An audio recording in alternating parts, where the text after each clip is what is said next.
Today's gospel reading comes from Christ's Sermon on the Mount in the 7th chapter of Matthew. Do not judge so that you may not be judged. For with the judgment you make, you will be judged, and the measure you give will be the measure you get. Why do you see the speck in your neighbor's eye, but do not notice the log in your own eye? Or how can you say to your neighbor, let me take the speck out of your eye, while the log is in your own eye? You hypocrite! First take the log out of your own eye, and then you will see clearly to take the speck out of your neighbor's eye. All thanks and praise be to God for His word. May it inspire and strengthen and comfort us always. Amen.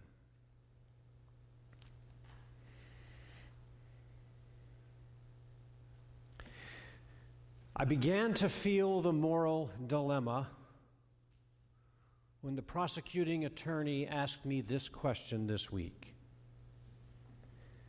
Mr. Dio, as a minister, would you have any moral problem with delivering a fair and impartial decision if you were chosen for this jury?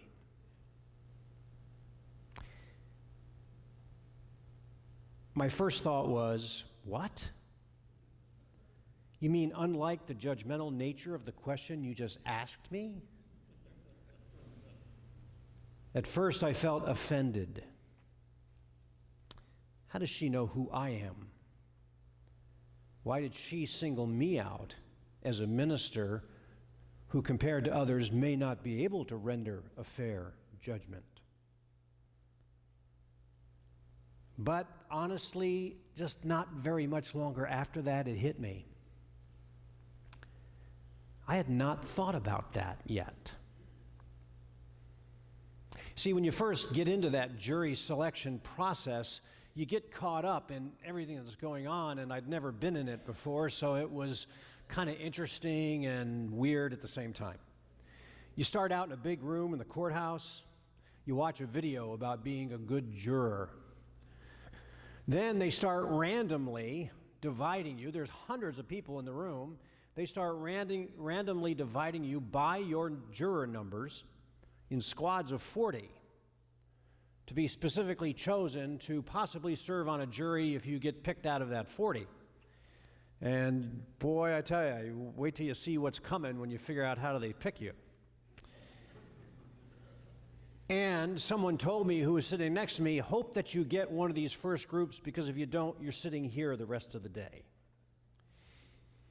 Well, they started out calling the juror numbers, and the first squad of 40 got called, and I wasn't in it. And they left. The bailiff took them out of the room to the court where they were going to work. And then they started reading off the numbers for the second group, and they got to about 35, and I'm thinking, I'm not going to make this group either. And all of a sudden I heard it, number 61. And I stood up and said, bingo! My group of 40 were very diverse. I mean, young, old, middle-aged, every ethnicity and race that can be represented in this county were. And that's a good thing.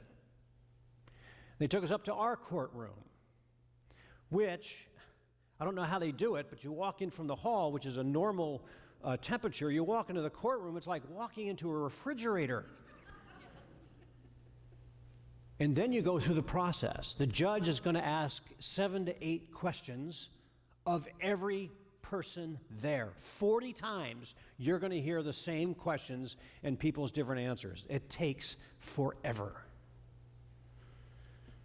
The defendant was in the room, all dressed up in a shirt and tie. He looked very nice. And they started asking the questions of the jurors. I was towards the end of the group, so I was listening to everybody's answer before they were going to get to me. And sometimes one of the questions was, do you have any arrests or convictions, or does any of your family members have arrests or convictions that you need to tell us about now? And that's when people had to literally bare their soul. And I'm sitting there in this room thinking to myself, should I be sitting here listening to this?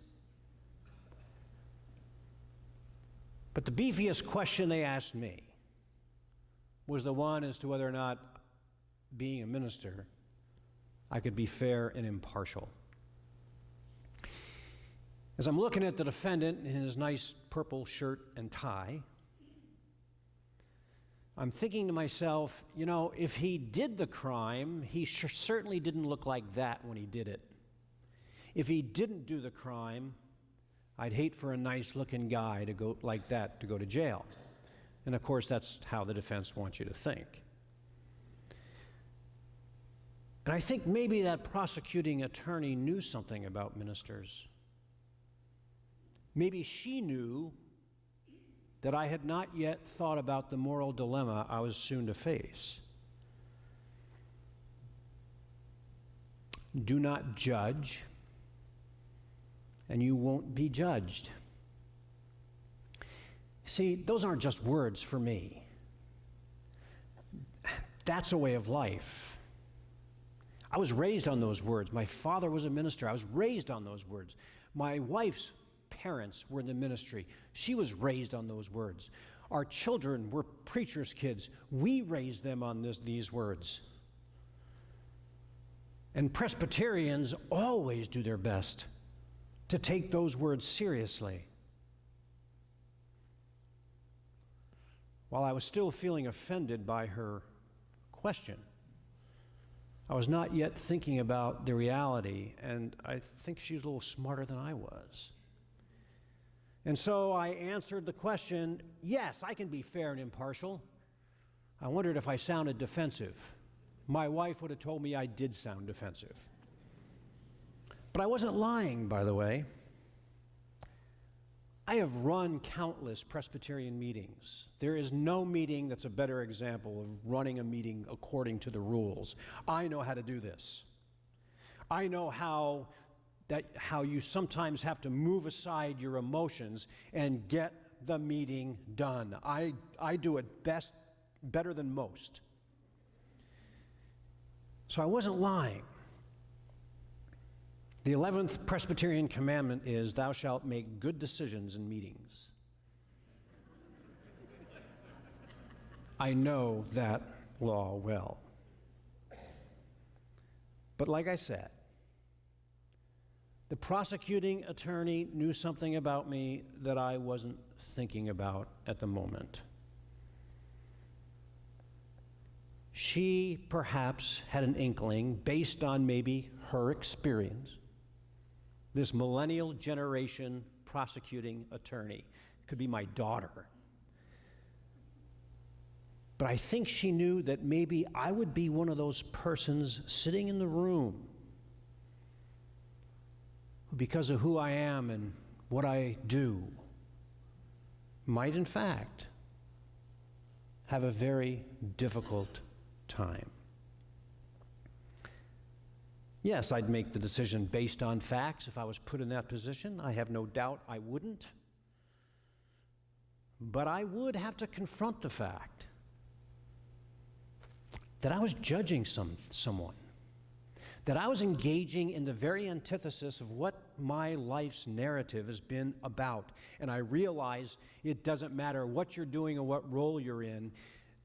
That's a hard thing to do if you've been brought up and you've been teaching in the other direction. I knew that whatever judgment I made, it would either affect him or it would affect his victim forever.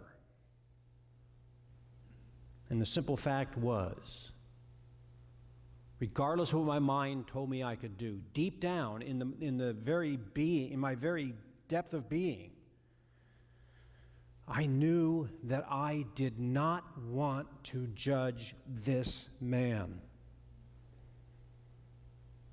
I could agree that if guilty, he deserved to be punished. But I didn't want to be the one making such a decision. I'm a grace guy.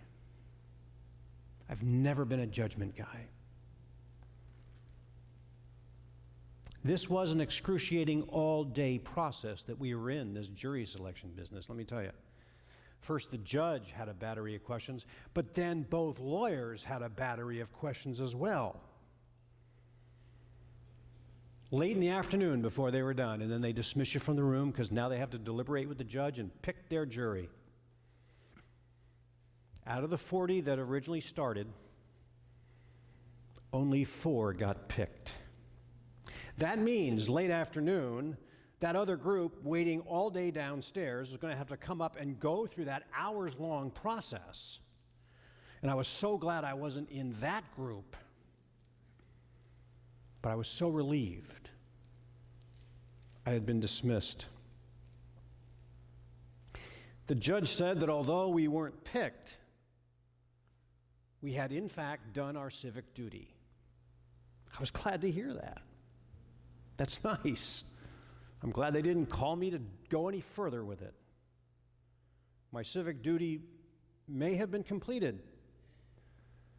But I'll be honest with you, in my mind and my heart, even right now, I'm not done with this. Because you see, it forced me to confront this whole business about human judgment. Jesus said, don't judge. James said, don't judge. Other biblical writers said, don't judge. Yet,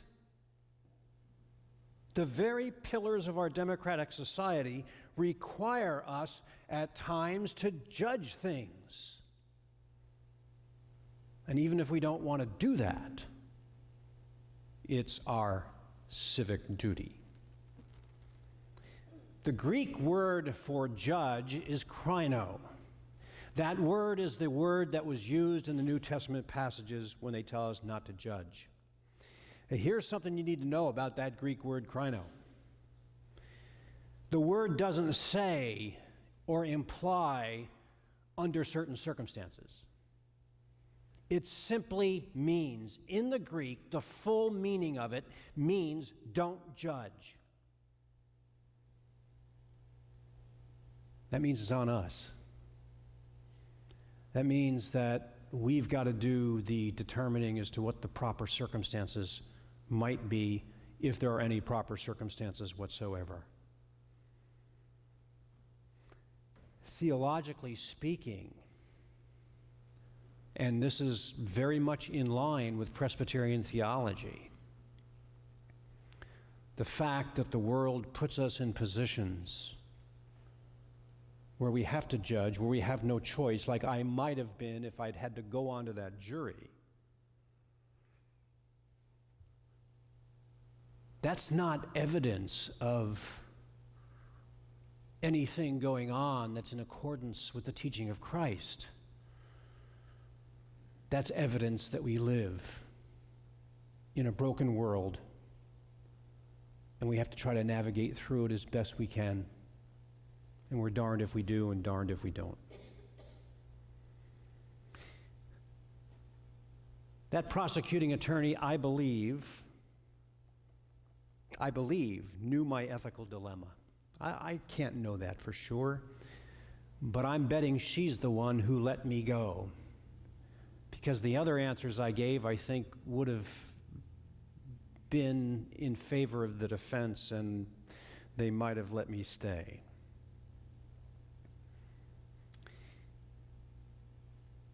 And I don't know, maybe there's a few others who were released or even put on that jury, I don't know, but I'm thinking that I'm probably the only one right now who is still being philosophical and theological about it.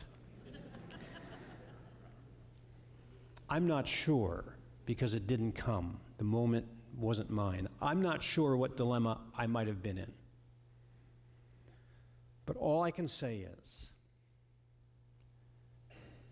I'm glad Jesus is my only judge. Because as best as it gets in this world, it's a messy business for humans like us. Amen. Let us stand and say,